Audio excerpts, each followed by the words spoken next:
Mi familia me negó durante años, hasta que heredé una mansión y todos dijeron que siempre me apoyaron.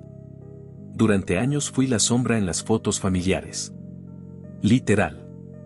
En una imagen de la boda de mi prima más cercana, todos están sonrientes y alineados, menos yo. Aparezco en la esquina, mirando hacia otro lado, medio cortado, como si el fotógrafo hubiera intentado excluirme sutilmente.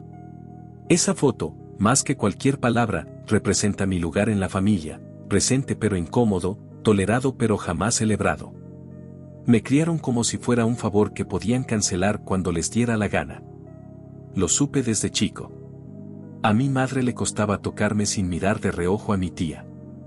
Mi abuela me pedía que no llamara papá al hombre que vivía con nosotros, aunque él lo hacía parecer todo normal. Las reglas eran distintas para mí, menos tiempo en reuniones, menos abrazos en cumpleaños, y jamás debía preguntar por mi nacimiento. El silencio era su idioma favorito, y cada vez que yo hablaba de lo que sentía, me lo traducían como drama innecesario. A los 16, me enteré por accidente que mi acta de nacimiento había sido modificada. Un amigo que trabajaba en el registro civil me mostró que el archivo original tenía tachaduras manuales y que alguien había sustituido el nombre del padre biológico. Cuando lo confronté, mi madre dijo que era un error del sistema. Al día siguiente, el archivo desapareció de la base oficial. Pero el detonante no vino desde mi necesidad de verdad. Vino desde la muerte de mi abuela, la figura central, el muro que sostenía la hipocresía familiar. Yo no estuve en el hospital, no me llamaron, no me incluyeron en las decisiones sobre su velorio. Me enteré por una publicación en Facebook hecha por mi primo. Cuando llegué a la casa, ya habían repartido recuerdos, documentos, anillos, inclusive una carta que según decían era solo para los hijos verdaderos. La frase retumbó en mi cabeza como una bofetada pública. Ahí estaba la humillación, un sistema emocional completo diseñado para excluirme, validado por todos, justificado por nadie. 2 semanas después me llamó un notario.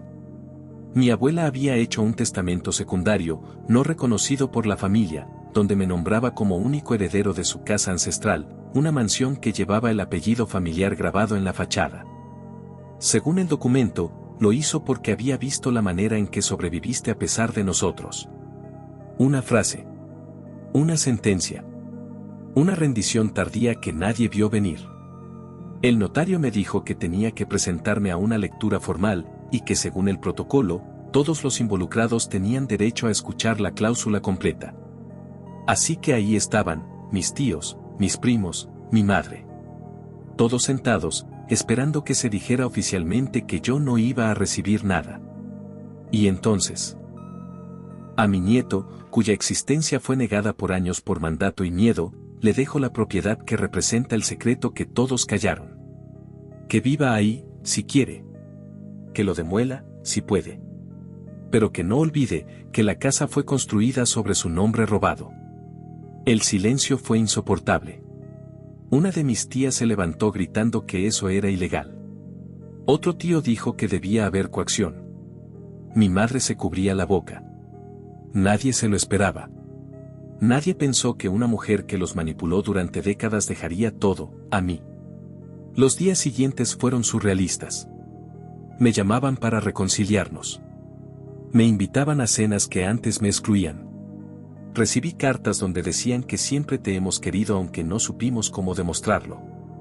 Un primo incluso publicó una historia en Instagram diciendo, el verdadero amor familiar supera las diferencias, orgulloso de tenerte de vuelta. Nunca estuve. Nunca me fui. Simplemente ahora tenían que fingir que me amaban porque vivía en la casa que todos deseaban tener. Me enviaron abogados. Intentaron invalidar el testamento. Pero había una cláusula más, si alguien impugnaba, perdía automáticamente cualquier objeto heredado por vía secundaria. Y así, cada uno se retiró antes de perder sus joyas, terrenos o autos. Una victoria legal no es igual a una victoria emocional.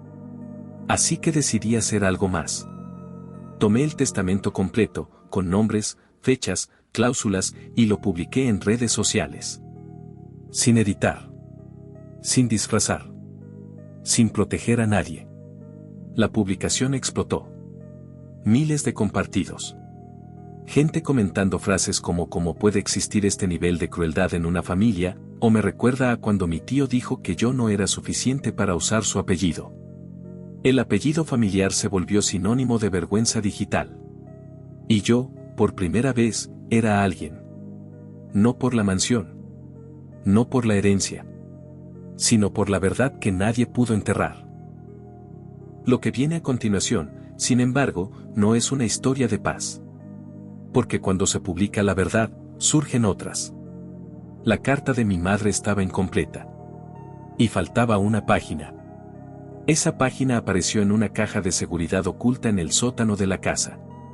Y lo que decía, era mucho peor que cualquier testamento. La caja en el sótano no era grande. Estaba sellada con un candado oxidado y cubierta por mantas que olían a humedad y tiempo. La encontré mientras movía cajas de libros antiguos que pertenecían a mi abuela. Al principio pensé que era una reliquia sin importancia, pero tenía algo escrito en la tapa que me paralizó. Para cuando la verdad ya no pueda ser ignorada. Dentro había documentos. Fotografías destruidas parcialmente. Cartas escritas por mi madre con fechas que se remontaban a mi infancia. Pero lo que me dejó sin aire fue una página suelta, arrancada de una carta que ya conocía. Era la continuación de su confesión, la parte que alguien había ocultado. Decía: si llegas a esta hoja, significa que el pacto no se mantuvo. Tu existencia iba a ser negada por 3 generaciones. El apellido que te correspondía fue eliminado legalmente. Y sí, yo fui parte de eso. Tu abuelo me chantajeó con la salud de Eduardo. Si no colaboraba, él sería internado sin posibilidad de contacto. Y lo cumplió. Era peor de lo que imaginé. Mi familia no solo había mentido, había operado sistemáticamente para borrar todo rastro mío. No era solo exclusión emocional, era manipulación legal, chantaje médico, presión psicológica. Mi madre había sido víctima, pero también cómplice. Encontré una carta firmada por mi abuelo, dirigida al director de una clínica psiquiátrica. El paciente debe permanecer sin visitas. No es seguro para ningún menor. Su vínculo biológico no debe ser reconocido oficialmente. La firma estaba confirmada. Legalmente, esto implicaba falsedad ideológica. Todo el linaje familiar estaba corrompido. En otra carpeta encontré pruebas más recientes, correos entre mi primo mayor y un abogado. Planeaban cómo desacreditarme si la herencia se volvía pública. En uno decía: si el chico publica algo, tenemos que mostrar que fue inestable desde siempre. Hay videos de él llorando en reuniones. Podemos usar eso. No era solo estrategia. Era guerra silenciosa. Subí todo a El Hijo Desconocido. Esta vez, con nombres completos. La repercusión fue brutal. Mi primo perdió su trabajo. Mi abuelo fue citado por la fiscalía. Mi madre se recluyó. Y ahí apareció una voz anónima en el sitio. Usó un seudónimo, testigo del pacto. Comentó en una de las publicaciones: yo estuve en la reunión. Ellos votaron por borrar tu nombre de la genealogía digital. Tenían miedo de que heredaras más que la casa. Tenían miedo de que heredaras el apellido. Rastreé la IP. Era de una dirección conocida. Un tío que siempre dijo ser neutral. Lo enfrenté. No negó nada. Me dijo: tu abuelo nos dijo que si aceptábamos tu existencia, todos perderíamos algo. Un terreno, una beca, una promoción. Y todos aceptamos. No me sorprendió. Pero algo cambió dentro de mí. Ya no quería heredar. Quería exponer. Me entrevistaron en medios internacionales. Hablé con calma, sin dramatismo, mostrando cada documento. En un canal nacional dije: mi historia no es única. Pero lo que la hace distinta es que todos los protagonistas siguen vivos, y todos me siguen negando. La audiencia explotó. Miles de personas comentaron que vivieron versiones similares. El sitio se convirtió en una comunidad de genealogías rotas. El apellido de mi familia fue tendencia, por las razones equivocadas. Pero algo me faltaba. Un documento final.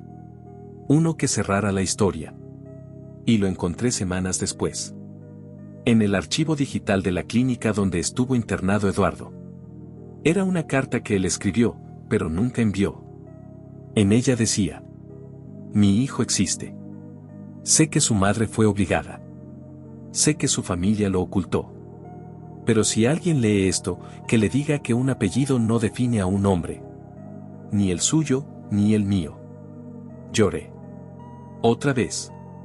Pero esta vez no por tristeza, sino por claridad. Porque ahora entendía que lo que heredé no fue una casa. Fue una historia que todos quisieron enterrar. Y que yo convertí en legado. Cuando pensaba que ya no había más secretos, la fiscalía recibió un archivo anónimo. Era un audio de una conversación entre mi madre y el director de la clínica donde estuvo internado Eduardo. En él se escucha claramente: sé que está lúcido. Sé que no es peligroso. Pero si reconocen que es el padre de mi hijo, todo lo construido por mi familia se derrumba. La grabación se admitió como prueba. Y con ella, se desmoronó el argumento de protección maternal que todos repetían. Pero lo más perturbador fue descubrir quién la filtró. El remitente usaba el seudónimo Custodio. Su IP provenía de un edificio gubernamental. Logré rastrearla. Era mi primo menor, el único que me había apoyado desde el inicio, quien incluso me había ayudado a subir los documentos al sitio. Lo enfrenté por mensaje. Me respondió: siempre te admiré. Pero también entendí que esta historia podía impulsarme. Los medios te quieren, pero no investigan a fondo. Tú eres el mártir, yo seré el curador. El que organiza la verdad. No fue ambición. Fue ego disfrazado de lealtad. Publicó su propia versión en un blog paralelo, donde se adjudicaba haber descubierto todo. Usó frases mías. Fragmentos de documentos que yo le había dado en confianza. Incluso fotos de Eduardo, tomadas sin permiso. Lo expuse en redes. Mostré los chats. Subí capturas de pantalla donde él decía: déjame contar tu historia como si fuera mía. Va a tener más impacto si la narro desde dentro. La reacción fue feroz. Miles lo acusaron de parasitismo emocional. Los medios borraron sus entrevistas. El blog fue cerrado por violación de confidencialidad. Y él desapareció. Pero esto no cerró la historia. Un día recibí un sobre sin remitente. Dentro, una fotografía. Era una imagen del salón familiar donde siempre se reunían sin mí, pero esta vez, todos estaban mirando hacia la cámara, menos uno. Mi madre. Ella miraba hacia la esquina. Donde yo estaba. No salgo en la foto. Pero ella sí me ve. En el reverso, escrito con lápiz: nunca dejé de buscarte. Aunque el pacto me obligara a mirar hacia otro lado. Lloré. No por redención, sino por el peso de una frase. Porque a veces la verdad no se dice, se sostiene en la mirada. Esa fue la última pieza. El juicio sigue. Pero el relato ya no me pertenece solo a mí. Porque al publicar el testamento, los audios, las cartas y las traiciones, creé algo que va más allá de venganza. Un museo digital del abandono. Y en él, cada nombre está expuesto. Cada gesto está preservado. Cada mentira es parte del archivo. Porque esta familia no será recordada por lo que construyó, sino por lo que quiso enterrar.